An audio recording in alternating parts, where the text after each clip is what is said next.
bad entry to follow Jamala. Like, following Jamala will always be a hard thing because obviously she's now the reigning queen. She's dethroned Alexander Rybak. You know, she is the one to beat now. She is the high and mighty goddess.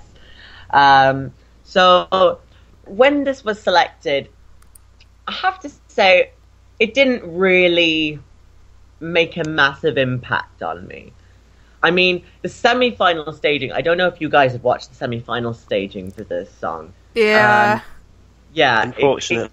It was fairly graphic, to say the least. So, wondering how they were going to top this. Like, I say top it, but maybe just, like, completely change it altogether. It was going to be a hard ask, but it came through. I actually really do like the whole concept of the clocks on the chest, because it's quite a good way of sort of portraying the whole, you know, like the world is ending, apocalypse, that sort of thing. I will say my favourite was Ilaria in the national final, because she was just bae. But I liked her too. Yeah, and I preferred an underdog, so I wasn't a fan of O.Torvald or Tiana, but I know, gonna get massive amounts of hate there. But the song's all right. For a host entry, it's a competent, it's a confident and competent sort of effort.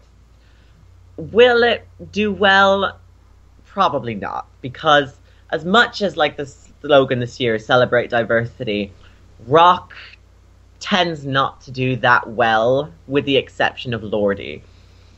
So, and as I absolutely adore the instrumental. I don't know about the part when they're doing they're just rocking out on the guitars. It's just like, yeah, headbanger moment, let out all that teen angst, you know. It's not gonna win. Like, let's just get it out there. It's not gonna win. But it's a valiant effort. It'll probably do better than Razum Nas Bahato, as even though I love that song.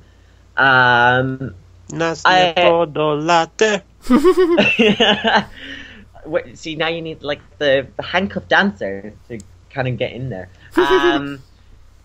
I just hope that people won't hate on it just because of the drama Ukraine's been in. Obviously, because of the whole thing, which we're not going to get into, but, you know, people might hate on the song purely for political reasons.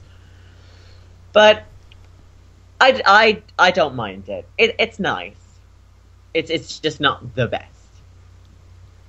Yeah, I don't really mind this. I mean, I'm usually a rock fan, but and I appreciate that we got at least one proper rock song in this year's lineup, but it's kind of a very kind of, I don't want to say tuneless because that will sound really harsh, but it's not very melodic.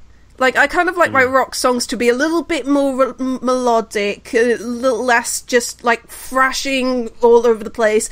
Although I do kind of like the, as you say, the headbang moment. That's quite a good groove, but I don't really like my rock songs to just, like, be a wall of noise, and I kind of think that's it.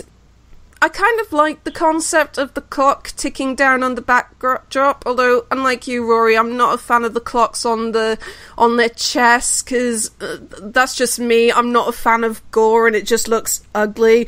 Although, I kind of understand why they're going for that aesthetic, because they're usually a bit more of a bordering on, like, metal almost, and from what I've been told, this is essentially like this sellout pop song pretty much, but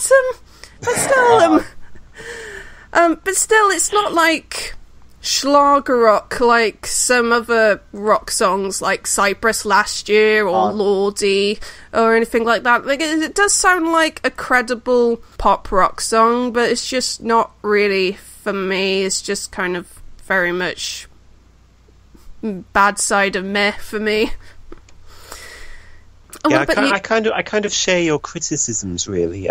I like the production a lot more than I like the actual composition of the song. For a long time, I couldn't get past 1:30 of this song. And isn't this anymore, but it was my number 43. Oh. But since seeing them live at Eurovision in concert, I've kind of warmed to it, and I enjoy the headbanging moment. But it's still not one of my favourites, and I don't think it's ever going to be. It's not because of the genre, because I like a good rock song as well. I just expected a lot more from Ukraine, and I don't think that I've got it. By the way, does anybody know where they got the band name from? Because it sounds almost Norwegian. It kind of does. It sounds like, have you ever, A Doll's House by Henrik Ibsen? Torvald. That's what I was kind of getting from it, because he was Norwegian. Like there's a character in there called Torvald. I don't know if it is anything to do with it. It just sounds sprung to mind when I heard it. I was like, yeah, maybe it is something to do with the play. I don't know. Maybe it sounds a bit like a dining room suite in IKEA. the Torvald. Yeah. 599. Okay, so let's give the host country a score. I'm gonna give this a 2. 1. Oh, harsh. I was more lenient. I gave it a 3. So okay, and the public, they're giving it a 2 out of 5. I'm not really surprised about that. I mean, Eurovision fandom is not really rock fans, so I'm not very surprised about that one. Swings and roundabouts. Yeah, swings and roundabouts.